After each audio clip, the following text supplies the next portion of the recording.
guys, Jen here. I'm going to help you Lano your wool today. Wool doesn't have to be hairy and scary. I know, I was surprised too. We tend to overthink things, especially when it's new. I know that cloth diapering was way over my head for the longest time until I actually did it. So wool is definitely baptism by fire. So let's give it a go, shall we? You need a few things. You need your wool. You need 2 towels. Yes, 2. You need about a cup of water boiling hot. I got some on the stove right now. You're going to need some lanolin. I have a Sloom solid lanolin, which has been awesome for me. You're going to need a teaspoon, a cup, some baby wash or wool wash or emulsifying cubes. I like CJ's for this because I have it on hand, and that is And you also need either a whisk or a blender. I like a blender personally because I don't want to be whisking things for forever. I don't have time for that, and why not use a blender? You also need a bucket if you don't want to use your sink. You can use your sink. I prefer not to because I don't want to have to scrub the lanolin out, number 1. Number 2, it could snag. And number 3, I really don't need that much water, and who doesn't want an excuse to go to the dollar store, am I right? Okay, so now while your water's super hot, be careful, I will not be liable for any burns or injuries. Pour it into your cup. Not scary at all, right? Then you're going to want to take about a teaspoon of your lanolin and get that into your cup. You're going to see it kind of looks like an egg yolk here. You want to let that melt first. So just let that hang out for a minute. Don't do anything to it. It looks kind of cool when it melts, you'll see. So you want to get in your sink. You want to prep your bucket. You want to get about tepid water. It shouldn't be warm. It shouldn't be cold. You can use cool water if you choose to. I think warm works better for me. And also, you don't really want to shock your lanolin when you get it in here. It's really important. You know how when you're, like if you're making custard and you have to temper the eggs, you're basically going to temper your lanolin into this bucket here.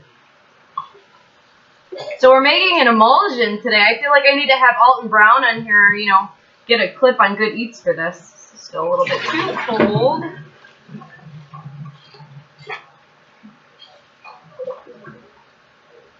All right, there we go. So that's ready, and I'm still waiting on my lanolin to melt here so we can talk a little bit more about lanolizing your wool.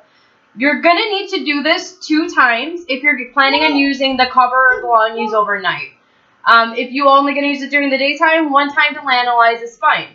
You should always start with clean wool. If you just bought wool from Nikki's Diapers, all you really need to do in the beginning to get started is to rinse it really well to make sure any dyes or anything from the manufacturer is out of there. You can use a little bit of soap and soak it and rinse if you choose to do so. I just rinsed mine and I didn't have any problems. Let's see where we're at here. All right, it's still not ready to go. It's still kind of solid in the middle there, so we're still going to let that sit. I'm going to get my blender here ready. If you guys have a Ninja, you know what I'm talking about. These guys are awesome. All right. Are we done yet? Still not done. Do not rush this process. Let the lanolin get completely melted or your emulsion might break. If your emulsion breaks, it's totally okay. It's just going to be a little bit more work for you when you get the wool into the lanolin bath.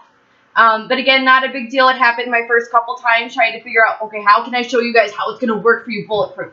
I'm not quite there, but 90% there. So hopefully this time around it'll be really good to go.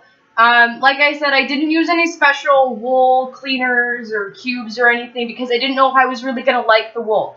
So if you're not sure about it, again, CJ's Carcass Cleaner works great for this application. I will invest in some Sloom emulsifying cubes, though, after this because I'm pretty set with the wool. I love this guy. This is an Imagine Emerald in medium. This does fit my 4.5-month-old, almost 5 months. He's about 15 pounds. I can also squeeze this onto my 22-pound, almost 2-year-old. But it's not really a good fit. So if your little one is about the 22-25 pound range, you're going to want the large. Anything smaller than 15 pounds, definitely get the small size. If you guys saw my first video, you'll notice that this did kind of get tight, and this is a good thing. This fits really well. It form fits. Just awesome. I love the Imagine covers, guys. Alright, so this is what you're looking for. You want it to look like an oil slick on the top. Now at this point, I am going to throw this into my blender here.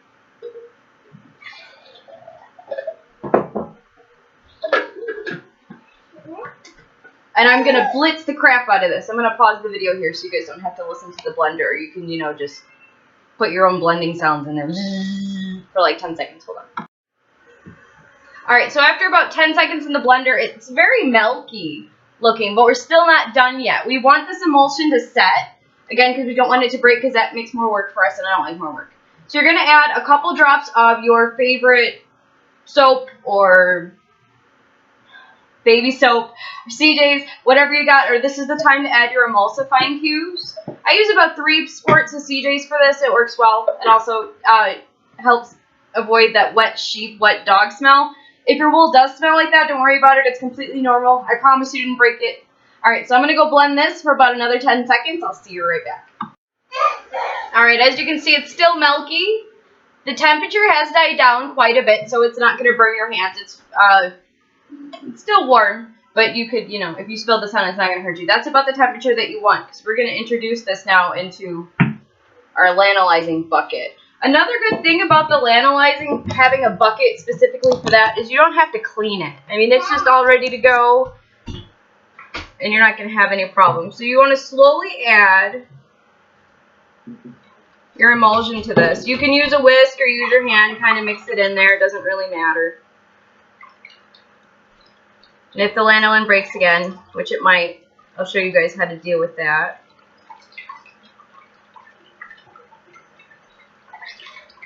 I feel like I should be talking while doing this. I could never be on Food Network because I would have nothing to say while I'm doing something mundane. Alright, so you see the lanolin did break a little bit, but that's okay. I'll show you guys how to work that into the wool. I probably did this a little bit too fast. If you go slower, it usually won't break, but I'm impatient. Alright, so grab your wool. What you want to do, what works for me, if you don't want to deal with the tacky outside, turn it inside out. I have no tacky feeling on the outside of my wool whatsoever by doing it this way. So go ahead and sink it into your little jacuzzi here. What works for me is I squeeze the wool so that it can soak up all that lanolin CJ goodness. Alright, you can see the lanolin kind of got stuck here. That's okay. We're just going to lightly rub it in. Now, you don't want to rub too hard, and you don't want to rub the fabric on itself because you do not want to felt your wool. That would be all things that are bad.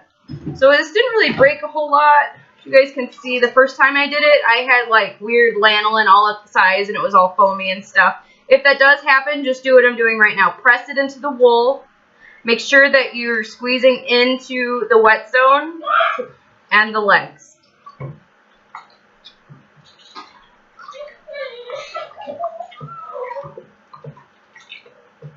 We're going to let this hang out for a good 30 minutes, which means that if you leave it in there a little bit over a half hour, it's not going to hurt anything. At least in my experience, it has not, as well as other fellow YouTubers. At about the 15-minute point, go ahead and flip it over, just to make sure that all the sides get lanoed really well. And that's it for the first half of the lanolin. Wasn't that easy? I think it was easy. I don't know why I didn't do it before, guys. Alright, so I'm going to clean up this mess here and try to get this lanolin off my blender. If you do, just throw it in your dishwasher. It gets all of it off without any problems. And I will see you when I get back to show you how to dry this bad boy and get it on the bum. Alright guys, it's been about 30 minutes, so we're going to finish up this lanolizing here and get it ready to get on your bum. Or not your bum, the baby's bum, unless you're wearing woolies. So this has been soaking for 30 minutes, and I did flip it over at about 15 minutes. We're going to squeeze out as much of this water as we can. I see. The more water you can squeeze out here, the less work and drying time you're going to have, which is really, really, really important. The first time I did this, I didn't squeeze enough, and I didn't know this super neat towel trick that I'm about to show you, and my wool took almost 2 whole days to dry. 2 days, guys. I don't have time for that, and I was kind of frustrated. I just want to get this on the baby. Alright, so you're going to take a towel. You want it folded in half, lengthwise, and you're going to roll your wool. You have 3 options after you get this bad boy rolled up. You can either squish it with your hands, sit on it, or step on it with your feet. I'm going to step on it because it's proven for me to be the most effective. So I'm squishing this right now with my feet. Oh, you see what I'm doing? Alright, so once you've done the one side, flip it over and do the other. I also think this is way better than getting your butt wet and possibly lanoed. That doesn't sound like fun or very sexy. Alright, so once you've done that, unroll it. If you see, this is really wet. I don't know if you guys can see that. It's very wet. Now I'm going to flip it so it's right side out now. And find the driest part of the same towel. What's up, buddy? You want to step on it? I'll let you step on it. And you're going to repeat. I know this is redundant and boring, but I promise this is all good stuff. And it will help you immensely to get your wool on the baby faster. And flip.